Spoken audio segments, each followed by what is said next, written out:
Tucker. Ross, how's life? Pretty good.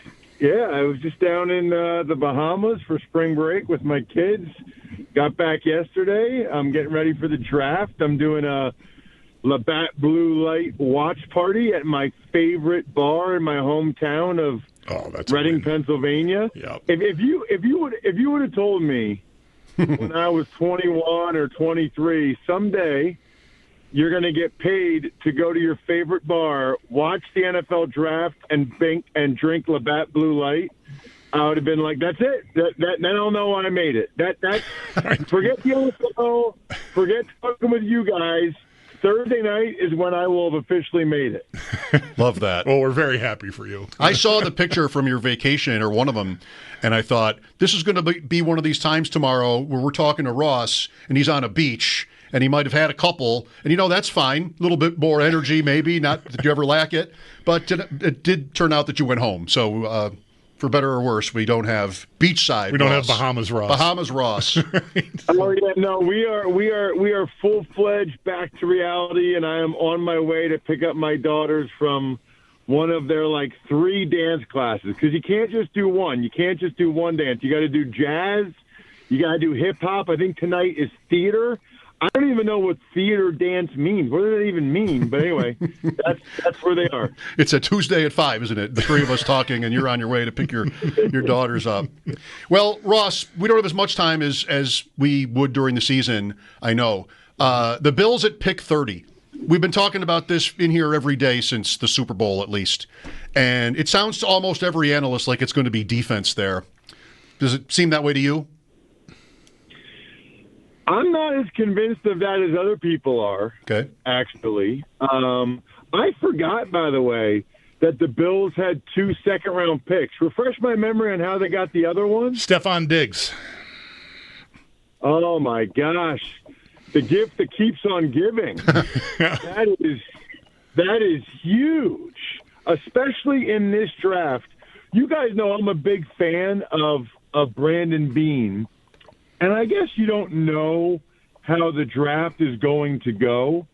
What I will say, though, is everybody I talk to will tell you it's like one of the best D-tackle drafts in terms of depth. Maybe not top 10 guys, like Warren Sell for Aaron Donald, but in terms of depth at D-end and D-tackle, which I would just say makes his sort of spending spree, with Joey Bosa and Michael Hoyt and Ogunjobi, and not that they went overboard with any of those guys, but I mean, out of those first 3 picks they have, they could very easily, based on everybody I've talked to, get 2 D-line starters.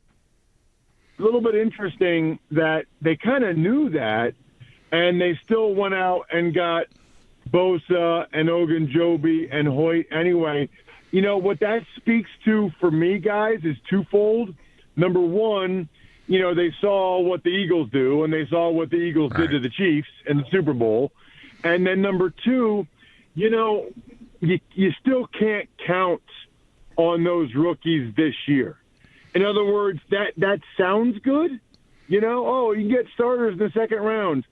A lot of times you get to the season and they're not really doing much for you. And the Bills, it's now, right? The time is now. It's time to win. We know that. And plus, correct me if I'm wrong, I think Ogunjobi's just a 1-year deal. Joey Bosa might have been as well. So it's not like they totally right. It's not like it precludes them from drafting these guys. Right, but right on both counts. Hoyt is 2 or even 3 years.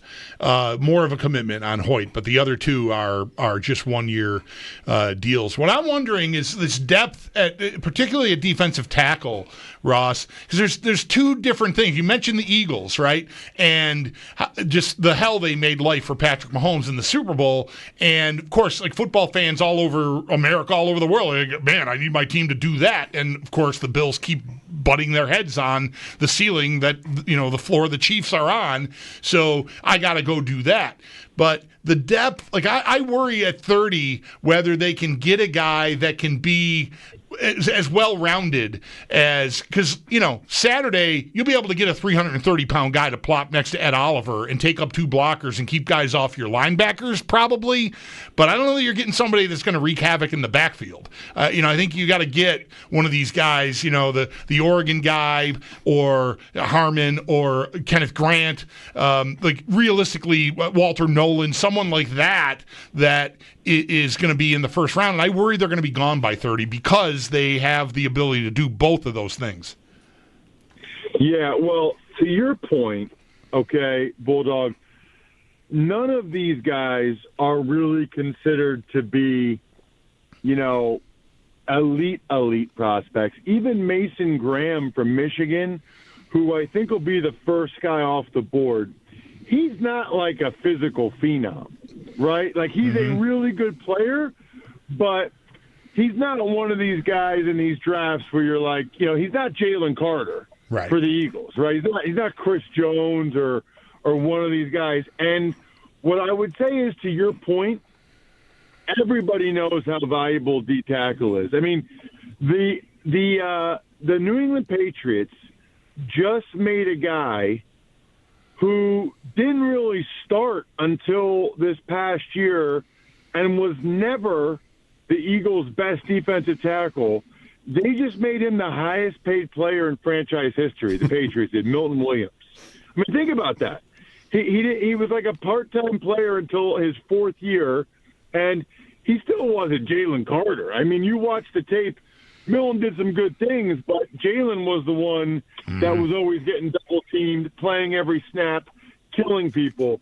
So I bring that up only to suggest, to your point, like, if there's really a guy that you feel like has the total package, he's consistent, he's physically, like, they're not going to be there at 30. Right. They're just not, right? So, but sometimes strange things happen.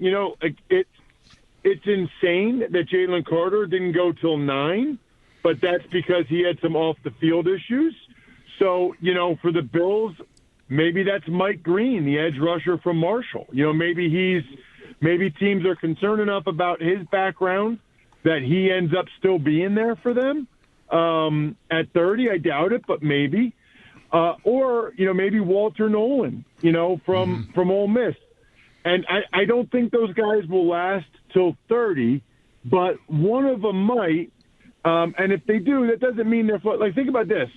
2 years ago, the Eagles got Nolan Smith with, I think, the 30th pick, and he led the NFL in sacks in the playoffs, and he'll end up being their best defensive end for the next few years.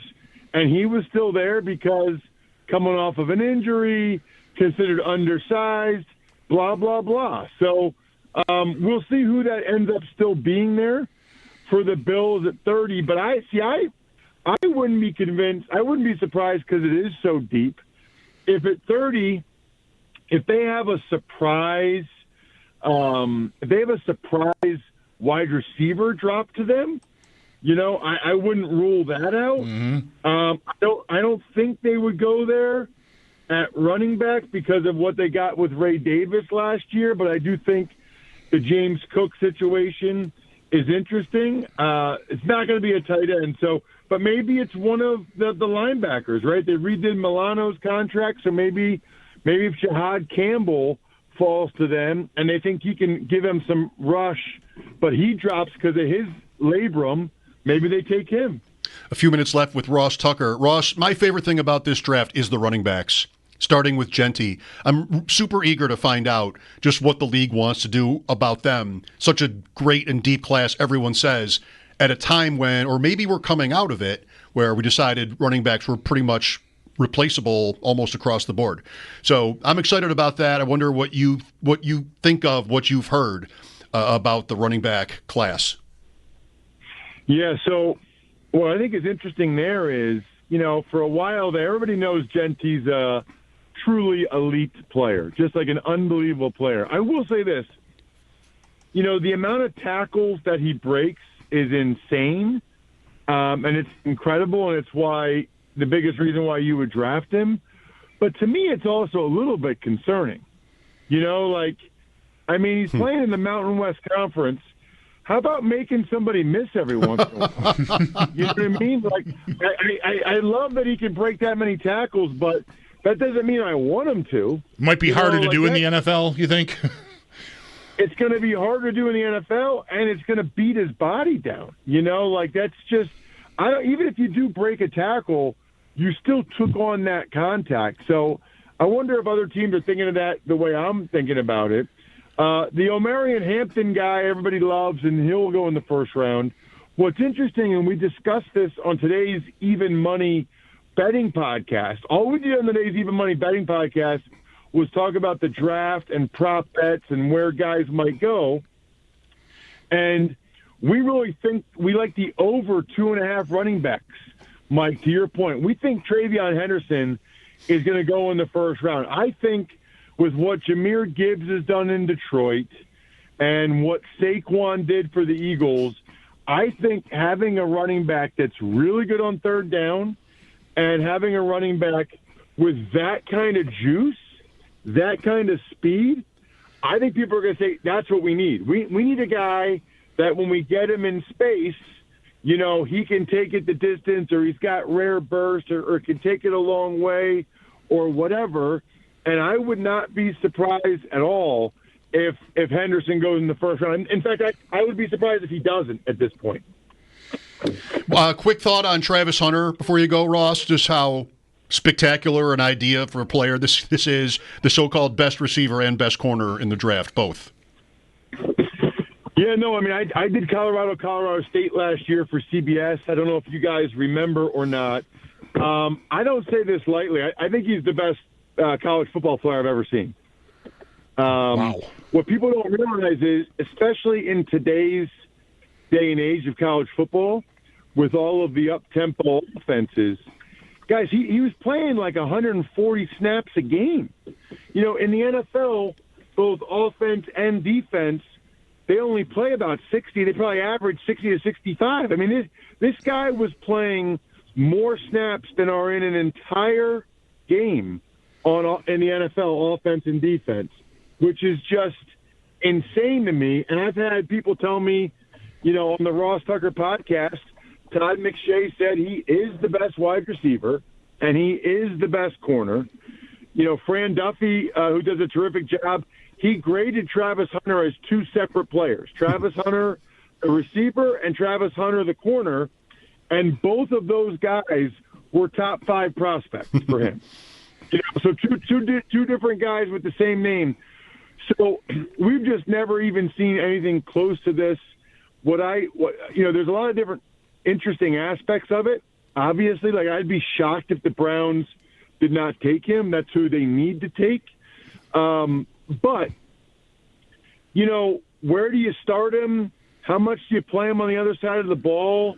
Would you rather have two very good players, or would you rather have one elite player? There's a lot of really interesting discussions as it relates to Travis Hunter and what he ends up doing in the NFL. Most people think he's further along and more ready to be a high-end player on offense than defense, but you can't really be a part-time corner because of how important communication is in the second. I mean, there's a lot of different aspects of it. And I think even just that one thing I said, the great talk radio topic, it's like, would you rather have one guy who's very good at two positions or elite at one? Because I just don't think – I think it's going to be really hard to be elite at two.